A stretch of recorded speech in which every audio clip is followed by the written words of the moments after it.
Hey guys, Colby here. Welcome back to another Raid Shadow Legends video. So, what is everyone thinking this week? To start off our Monday today, I hope you guys are having a good day. I thought to do this post and showcase Raid Shadow Prodigy, where I did a blog post here talking about the new artifact Ascension and a cost breakdown. There's another post here by Chosen, unexpected amount of Demon Lord rewards, and another one about the new Sand Devils skills and all that. But this is one I did the other day. You should definitely check it out. And this website is where I posted a small breakdown of the video, all the information that we had from the video, where I took screenshots and all that good stuff, so I can actually show you guys my thoughts and the breakdown for the most efficient process that would be just going into the new dungeon, right? I was reading over Reddit and I thought, okay, people are angry about this new dungeon. There's split between the community, and it's the one side, it's a new content, all right? It's going to be something challenging for everybody, but is it really challenging, or is it about just making more money for Plarium? That's what everybody seems to be split in. Some people are saying you shouldn't be, complaining. You're complaining about content, which is something I did personally, but I'm also complaining about content that everybody can feel like they're investing their time in. What I said was we need quality of life improvements and then more content to actually use our champions in. We can have like new content and then not be able to use our champions. This is a big example of this is Iron Twins Fortress, where we had this new content, but it's basically the Geomancer, and you try to make Geomancer work with the different sorts of champions to actually drop the this dungeon quicker. So it wasn't really the same kind of deal as Dragon's Lair or the Fire Knights on 25 difficulty, or even the Doom Tower, right? The Doom Tower saw a lot of rise to a lot of different setups and champions and a lot of content by us because we're content creators, right? So going back to that, I thought, okay, I'll give a breakdown of the energy cost and all that, since the blog post, by the way, will be shared down in the comments. And everybody will be thinking, okay, where should I be farming for the best efficiency for these items? And this is what I did over here. I can help you out with just explaining this spreadsheet and how this works. Chosen helped me out a lot with this in making it look prettier. And of course, with this nice green and red numbers. The green and red numbers, what it means is basically don't do the red ones, go for the green ones. Too long didn't read is basically go for the dark green stages and avoid the red stages, and that's it for you. But the interesting is, it's not that it's stage 25 is the best one to farm, which of course will be the most difficult one. If you compare that to Dragon and Fire Knight and Spider and Ice Golem, it makes sense, okay? But what is really interesting is the drops here for the lesser oils per energy, the greater oils per energy, and the superior oils per energy. This is where people will be deciding and splitting their focus accordingly because of the RNG factor that exists with the Ascension. The Ascensions will not be, the 6-star straight to all the items. You can get it to 1-star, 2-star, and it will be a work in progress for many, okay? This means that the lesser potions, the 60 lesser potions here, will be something that players might be going for more than anything else. And why is that? Because they want to get more lesser potions. So let's say you have 2,000 pieces of gear.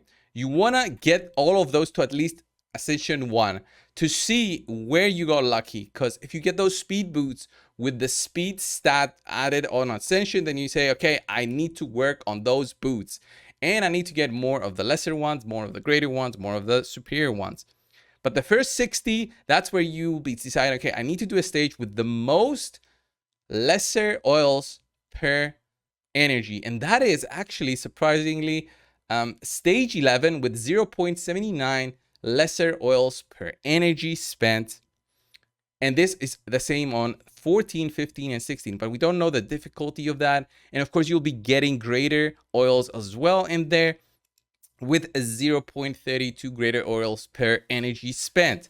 So it depends. Do you want to split your focus and get those? Do you want to still do 25 and say, whatever, I'll get whatever 25 gives me, and by the end of this, I'll have enough for getting the ascensions anyway, right? Is that the way that you're gonna go, or are you gonna go for the lesser stages, which if we compare it to the Dragon's Lair, it's half the energy compared to stage 25. So I think stage 8 is actually 12 energy.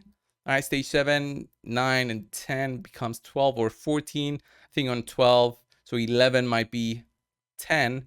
So in that sense, would you split your focus? Do you go for stage 24 because this gives you more greater for the energy spent, or do you just straight up go for 25?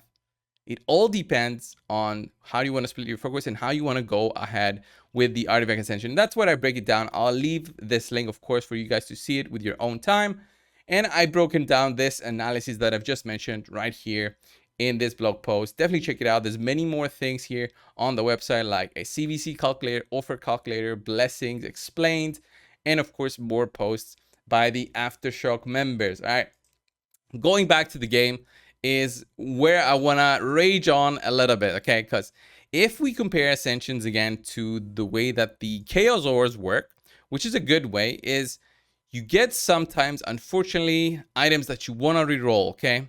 You want to reroll them, you want to see your luck, but you just get unlucky. We won't even be able to rework the ascended items, which means we'll have times where this doesn't roll to what we want. So this is a good example of, I'm just going to do a Chaos Ore here, which is totally going to be random, but what I'm looking for is primary here on the top, whatever it is, with the same stat on the substat there, double rolled. Okay, I shouldn't be doing this on a rare item, but I'm looking for attack percent, and I didn't get it there. Low key, I was hoping this happened, so I can actually show you that this will be happening with Ascension, and that is gonna be a lot of energy wasted and a lot of anger coming in from the community at a time where we have 900 energy per day.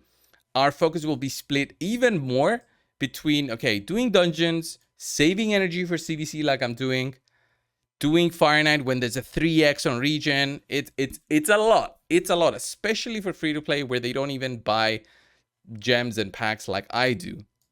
It's gonna be a lot. Do you go farm your masteries? You go do the Iron Twins, which is insane. All right. What do you do as a free to play? What do you do as a mid spender? When do you save your energy? Is it more about wait Shadow Legends now with all these, personal reward CVCs that they were piling up all the time? Like, how are you gonna do this? How are you gonna be playing the game? Is this the content that we were looking for? Would you be happier if instead of Ascension we would have newer sets, like the next big set that everybody would want to farm? Would that be the case? I think I saw some recommendation that everybody was hoping for a silver dungeon. Would you be happy really about that if you're closing into endgame where you can easily farm spider for silver? All right. Would you be happy with, let's say, a books dungeon? Okay. Again, this is more for the late game people where they don't have every champion they have booked. Would you be happy with that? I think I would be happy for that, just to make everybody just interested more in skilling up their new champions and getting them skilled up and everything. But for me, as an endgame player, I have all these books, but I have a lot of champions fully booked up. I don't need to book everything still. So they are piling as I'm playing over and over this game with weeks passing. But I don't share the same experience as others, and I want others to be interested in the game. How are they interested? When they have things to work for, when they know they can work for skilling up their champions. Is this something that we need to have in the game? Definitely. Will we ever have it soon enough? I don't know. I don't think so, because the next dungeon that they featured on their video was, this was the the artifacts. Then on bottom they mentioned the accessories. They hinted on that for the accessories dungeon. So it all will depend on the future, and maybe we get some content from the Doom Tower. Maybe there we can get more books. Who knows? The future of Raid is weird, but we'll definitely be hoping for more quality of life updates and just giving us more and more stuff. But yeah, the artifact ascension, I've broken it down. Let me know, guys, on what you think. And remember, once I get the actual data, I'll be updating that page with the actual data coming in from the game when the live patch is out. And once we have all the information from the data mine, I'll talk to data miners and see if I can actually get the drop rates. That will of course change this whole page. This whole page will be changed, so I'll know better to make it more obvious with the greens and the reds, and this should be way more clear. Thank you everybody so much. Definitely check this page out. I'll see you guys in the next one. See ya.